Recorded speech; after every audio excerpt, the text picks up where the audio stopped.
السلام علیکم لسنر، شروع کرتے ہیں آج کی سٹوریز اللہ کا بابرکت نام لے کر، جو انتہائی عالی رتبہ اور بہت جلیل القدر ہے۔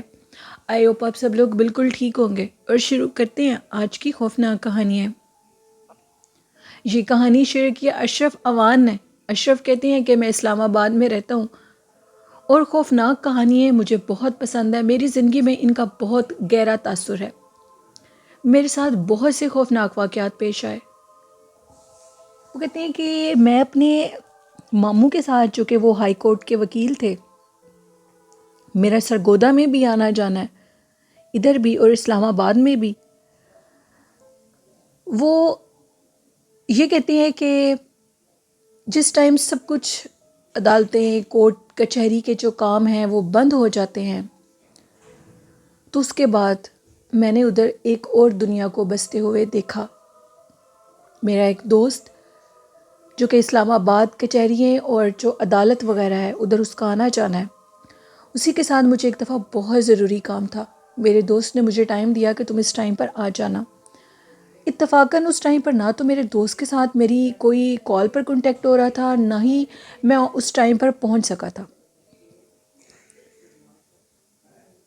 میں جیسے ہی ادھر پہنچا تو ٹائم گزر چکا تھا۔ باہر بیٹھے ہوئے گارڈ نے کہا کہ کورٹ کے اندر جانے کی اجازت نہیں ہے۔ میں نے اپنا ریفرنس بتایا تو اس نے کہا ٹھیک ہے آپ جا سکتے ہیں، اندر کچھ کوارٹرز وغیرہ بھی تھے ادھر۔ کہتے ہیں جیسے ہی میں ادھر گیا تو وہاں پر تھا تو کوئی بھی نہیں، کوارٹرز میں جو لوگ تھے وہ بہت دور ادھر پیچھے جگہ بنی ہوئی تھی۔ میں نے اچانک سے ایک شخص کو کورٹ کے اندر جاتے ہوئے دیکھا۔ میں نے اس کو کافی آوازیں لگائیں لیکن وہ میری کسی بات کا کوئی جواب ہی نہیں دے رہا تھا۔ وہ میری بات سن کر بھی انسنا کر رہا تھا۔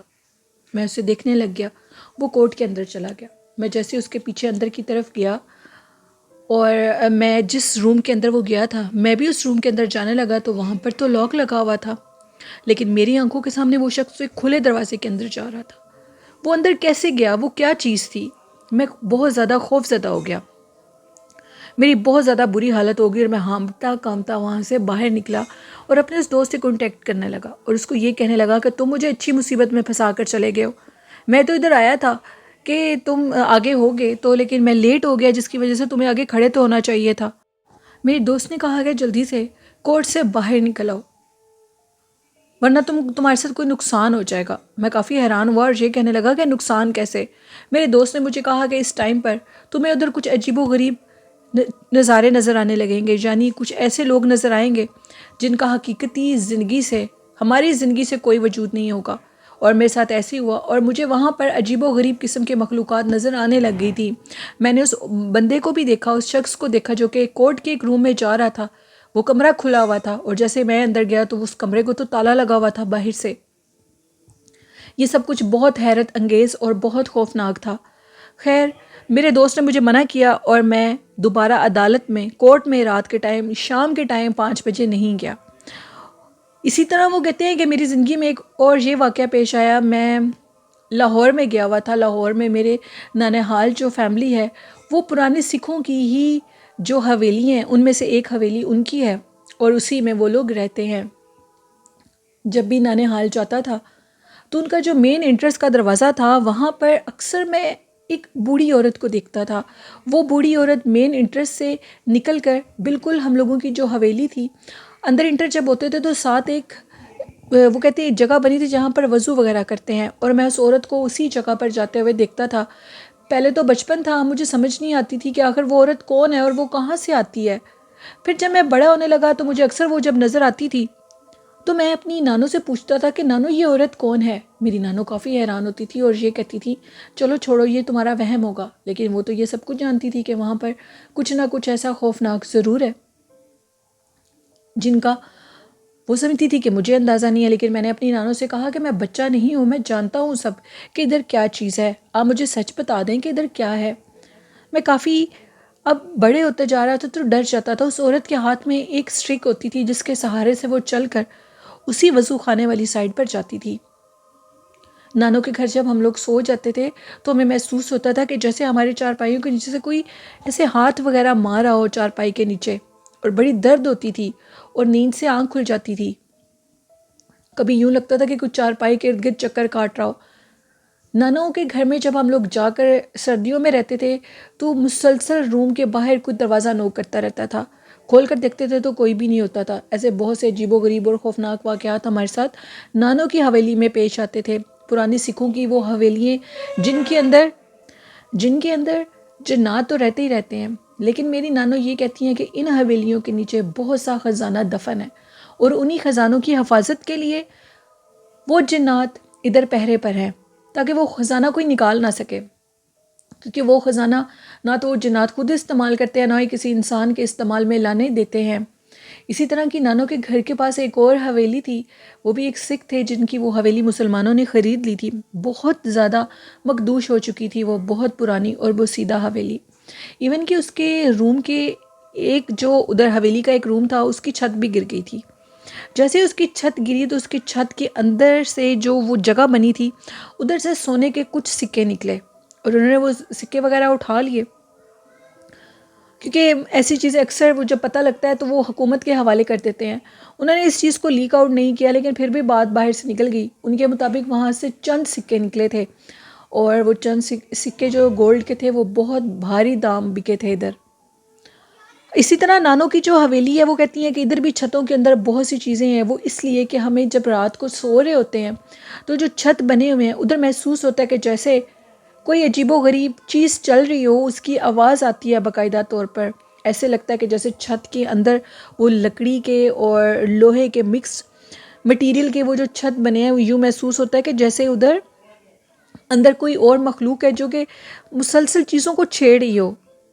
میرے نانا ابو تو ہنس کے یہ کہہ دیتے ہیں کہ اندر چوہا ہوگا کوئی، یا کوئی سانپ وغیرہ ہوگا، لیکن اگر کوئی بھی ایسی چیز ہو تو اس کے باہر نکلنے کا کوئی راستہ نہیں ہے۔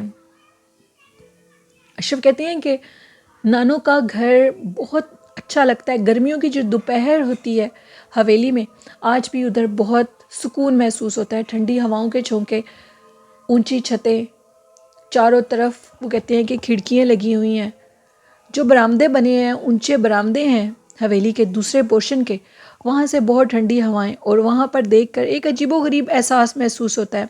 ہمارے ریلیٹیوز میں سے 2-3 گھر ہیں جو کہ انہی حویلیوں کے اندر رہتے ہیں۔ ایک جو ہم لوگوں کے ریلیٹیو ہیں انہوں نے تو وہ حویلی رینٹ پر لی ہوئی ہے، جس کا رینٹ 1,00,000 روپے ہے، اور میری نانوں کی وہ حویلی اپنی ہے، انہوں نے آج سے 40-50 سال پہلے اس حویلی کو خرید لیا تھا، اور وہ کہتے ہیں کہ فقط وہ حویلی ہمیں اس ٹائم پر 10 لاکھ میں ملی تھی، اور آج اس کی قیمت وہ کہتے ہیں کروڑوں میں ہے۔ لیکن وہ بوڑھی اماں جو کہ اسی حویلی کے اندر چلتی ہے، آخر وہ کون ہے؟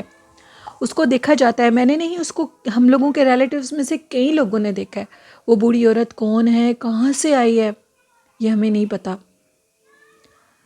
نانوں کی حویلی کے سب سے اوپر والے چھت کے اوپر بھی وہ یہ کہتی ہیں کہ جنات کے بچے رہتے ہیں جو کہ مغرب کے بعد اوپر کھیلتے ہیں، اس لیے نانوں کسی کو بھی اوپر چھت پر نہیں جانے دیتی، کیونکہ وہ چھت کے اوپر باقاعدہ طور پر ان کے بھاگنے کی آوازیں آتی ہیں، شور مچانے کی آوازیں آتی ہیں،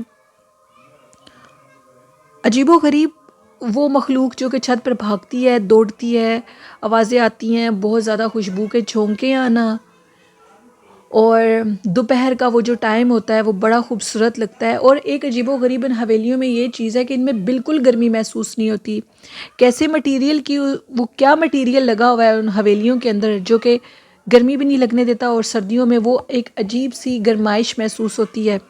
ہم جب بھی نانوں کے گھر جاتے ہیں تو ہمیں یہ محسوس ہوتا ہے کہ جیسے ہی ہم لوگ اس کمرے میں جا کر بیٹھ کر باتیں وغیرہ کرتے ہیں تو میری امی کہتی ہیں کہ مجھے یوں لگتا ہے کہ جیسے باہر کوئی اور بھی مخلوق ہوگی، کوئی اور بھی چل پھر رہا ہوگا، اس لیے ان کو تنگ کرنے کے لیے باہر مت جاؤ۔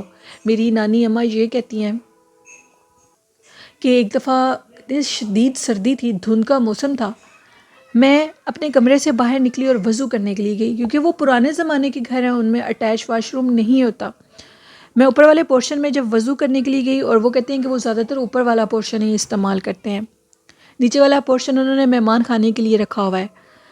نانو کہتی ہیں کہ میں باہر گئی جیسے وضو کرنے کے لیے، مجھے لگا کہ میرے علاوہ بھی ادھر کوئی اور موجود ہے۔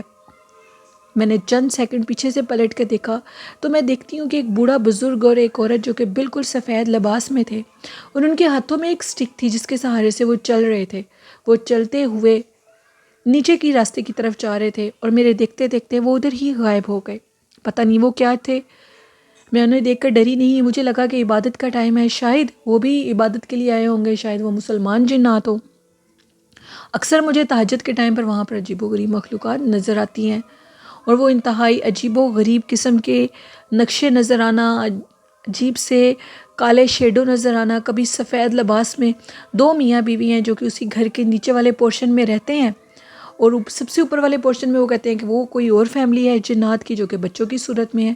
یہ دو میاں بیوی اکثر میرے نانا ابو بھی انہیں دیکھ چکے ہیں، میرے ماموں بھی ان کو دیکھ چکے ہیں، لیکن وہ فوراً غائب ہو جاتے ہیں۔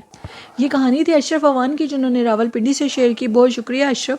یہ تھی آج کی خوفناک کہانیاں۔ لسنرز کیسی لگی آپ کو؟ اپنا فیڈ بیک ضرور دیجیے، اور میرے اس چینل نیلم وائس آفیشیل کو سپورٹ کریں، چینل کو سبسکرائب کر کے۔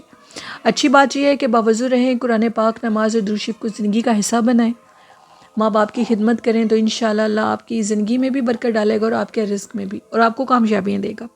اپنی ہوسٹ نیلم یاسین کو اجازت دیجیے، دعاؤں میں یاد رکھیے گا۔ اللہ حافظ۔